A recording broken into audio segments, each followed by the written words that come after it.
Here do you know, the haunting mystery of the Sodder family. It was Christmas Eve 1945 in Fayetteville, West Virginia. The Sodder family was celebrating a quiet evening at home, the children hanging their stockings by the fire. That night, after celebrating Christmas, the family went to bed. Shortly after midnight, Jenny woke to a strange noise on the roof, followed by the unmistakable smell of smoke. Within minutes, the house was ablaze. George, Jenny, and 4 of the children escaped, but the remaining 5 were trapped inside, or so it seemed. George tried desperately to rescue his children. He broke a window to re-enter the house, but the flames were too intense. He ran to grab his ladder, but it was nowhere to be found.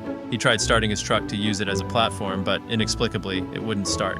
By dawn, the house was reduced to ashes, yet there were no signs of the children's bodies. Authorities concluded the children had perished in the fire, claiming their bodies had been completely cremated, but George and Jenny rejected this explanation. Why? Well, human remains, even in the hottest fires, don't burn entirely to ash, and the evidence only deepened their doubts. The family's ladder was found far from the house. Their phone line had been deliberately cut that night. Witnesses reported seeing the children in a strange car hours before the fire. Years later, Jenny received a photograph of a man who strongly resembled one of her missing sons.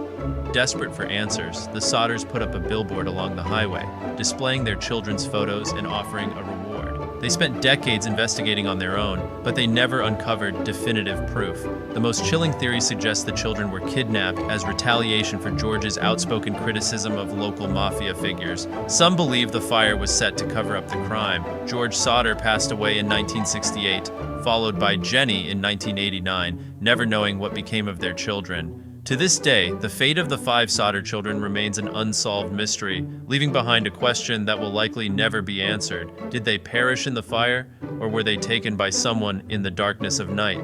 What do you think happened to the Sodder children? Write in the comments and follow for more.